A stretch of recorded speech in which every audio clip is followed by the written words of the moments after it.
বেদান্ত যাপন এক। স্বামী সর্বপ্রিয়ানন্দ। আমি যে দেহমন নই, অনন্ত সাক্ষী স্বরূপ, এই জ্ঞান জাগতিক সমস্ত কিছু সম্পর্কে আমাকে উদাসীন করে দেয়। অথচ আমার সাংসারিক কর্তব্যগুলিকে তো অস্বীকার করতে পারি না, কিন্তু তাতে উদ্যমও পাই না। কাজ করতে গেলে মনে হয় অধ্যাত্ম চর্চায় অবহেলা করছি, সমস্ত অধিকার পদমর্যাদা অর্থহীন লাগে। জাগতিক সাফল্য আর আধ্যাত্মিক পূর্ণতার মিলন কি কোনোভাবে সম্ভব? খুবই অনুভবী ঐকান্তিক প্রশ্ন, একেবারে বাস্তব পরিস্থিতি থেকে উঠে আসা। প্রথমে দার্শনিক প্রেক্ষাপট নিয়ে একটুখানি বলি, তারপর আমরা ব্যবহারিক দিকে যাব। প্রশ্নের ভাষাটি ভালো করে লক্ষ্য করা যাক। আমি দেহ ও মন থেকে ভিন্ন। স্বভাবতই ধরে নেওয়া যায় বাকি সবার থেকেও ভিন্ন আমি সদা পরিবর্তনশীল দেহ মনের শাশ্বত সাক্ষী স্বরূপ। এই ভাবনা আমাকে শান্তি দেয়, কিন্তু মুশকিল হলো এই ভাবনায় এলে তখন আমি আর কিছুই করতে পারি না। তাহলে এই জীবনে চলবো কেমন করে? এই সাক্ষী বা চৈতন্য তো জাগতিক জীবন দ্বারা অপ্রভাবিত। জাগতিক জীবনে যা হচ্ছে হোক, সেক্ষেত্রে জীবন সংগ্রামের কি কোনো সার্থকতা আছে? তার প্রতি আমার মনোভাবই বা কেমন হবে? কিভাবে সেই লড়াই লড়ব? আমি যদি সেই সব কিছু থেকে বিচ্ছিন্ন, অপরিবর্তনশীল শাশ্বত দ্রষ্টা হই, তাহলে আধ্যাত্মিকতার পথে এই জীবন সংগ্রাম কি আদৌ প্রাসঙ্গিক? অদ্বৈত পাঠ অসম্পূর্ণ রেখে দিলে এই সমস্যাটি হয়। এই অদ্বৈত বেদান্তে দুটি ধাপ খুব গুরুত্বপূর্ণ। প্রথমটি হলো নিজের ধারণায় শরীর ও মন থেকে নিজেকে বিচ্ছিন্ন করা, এবং শরীর মন ও বাকি সব কিছুর দ্রষ্টা হিসাবে আত্মোপলব্ধি। কিন্তু এটি সবেমাত্র প্রথম ধাপ।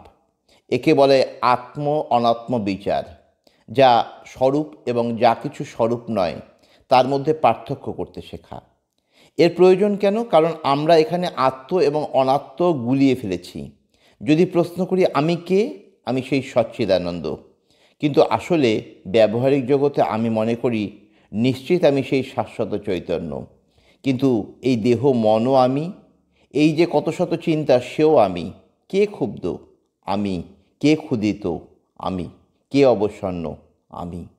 আমরা কি এমন বলি যে আমার চেতনায় ঔদাসীন্যের একটা ঢেউ উঠেছে, প্রতিভাত হচ্ছে, কিন্তু আমি তা থেকে বিচ্ছিন্ন?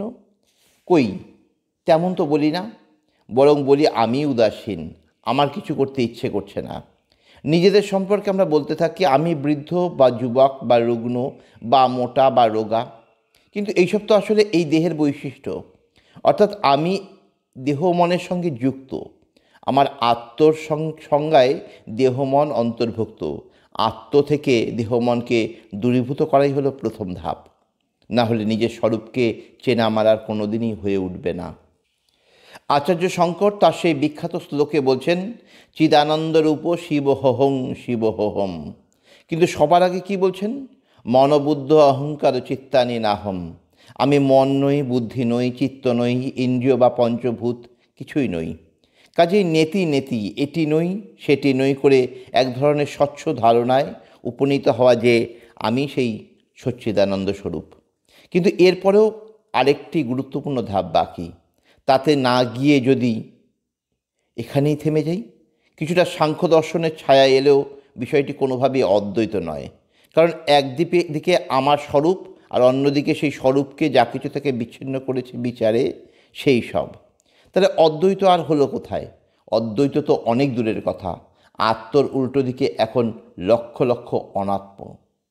তাই দ্বিতীয় ধাপটি হলো এই অপরিমেয় পরিব্যাপ্ত অনাত্মকে আবার আত্মতে ফিরিয়ে আনা। অর্থাৎ যা কিছুকে আমি নই বলে জেনেছি সেসব আসলে আমি, এই জ্ঞান লাভ। মনও চৈতন্য, শরীরও চৈতন্য, এমনকি সমগ্র ব্রহ্মাণ্ডও এই চৈতন্য বই আর কিছুই নয়। তুমি এই সব কিছু হয়ে প্রতিভাত হও, তুমি এই সবের সঙ্গে একাত্ম। যাদের অনাত্ম বলে বিচার করেছিলে এতদিন, তারা কোনো বিচ্ছিন্ন মূল্যহীন সত্তা নয় যে তাদের ফেলে রেখে তুমি নিরুত্তরভাবে এগিয়ে যাবে। তারা সবাই সামগ্রিকভাবে এক, তোমারই সত্তার সঙ্গে এক। এই ব্রহ্মাণ্ডের প্রত্যেকটি বস্তু আসলে তুমি নিজেই। স্বামী বিবেকানন্দ দুটি কথার মাধ্যমে এর একটি দারুণ জোরালো ব্যাখ্যা দিয়েছিলেন। এক, আমাদের অন্তর্নিহিত দেবত্ব। দুই, ব্রহ্মাণ্ডের একত্ব। এই দুটি কথা মনে না রাখলেই সমস্যা। হয়তো জাগতিক সমস্ত কিছু থেকে নিজেকে বিচ্ছিন্ন মনে হলো, মনে হলো আমি শাশ্বত সাক্ষী স্বরূপ, কিন্তু বাকিরা? কিছুই যায় আসে না বাকিদের নিয়ে। প্রথমে বিশ্বের বাকি সবার থেকে নিজেকে সরিয়ে নিয়ে নিজের দেহ মনকে আমি ভেবে জড়িয়ে বসে রইলাম। তারপর ধীরে ধীরে দেহ মনের থেকেও বিচ্ছিন্ন হয়ে গেলাম।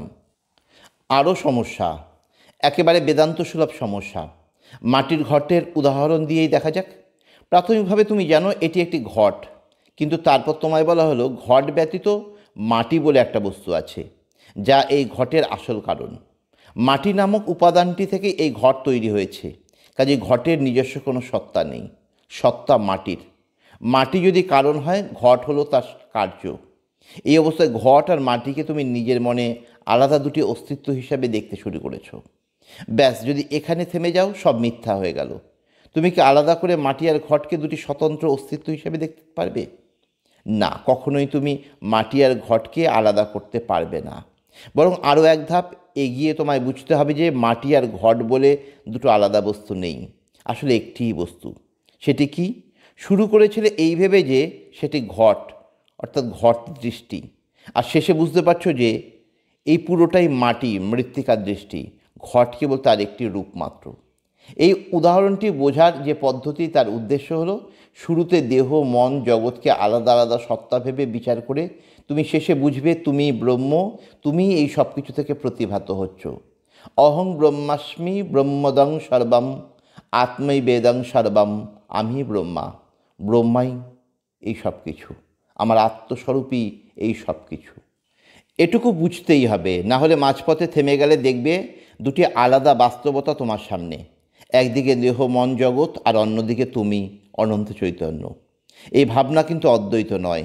অদ্বৈত তখনই সম্ভব যখন ঘট দৃষ্টি থেকে মৃত্তিকার দৃষ্টিতে এসে পৌঁছানোর মতো সংসার দৃষ্টি থেকে ব্রহ্ম দৃষ্টিতে এসে পৌঁছবে।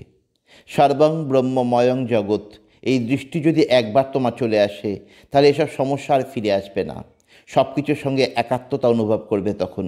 জীবনের যে ধাপেই থাকো না কেন, তখন যা তোমার কর্তব্য, পূর্ণ উৎসাহ উদ্দীপনায় তা করতে পারবে, নিজেকে বিযুক্ত রেখেই। আজ থেকে বছর 20 কি তারও আগে একজন সাধু ভারী সুন্দর একটা শব্দবন্ধ দিয়ে আমায় এটি বুঝিয়েছিলেন। আমি তাকে একটা প্রশ্ন করেছিলাম কর্মযোগ সম্বন্ধে।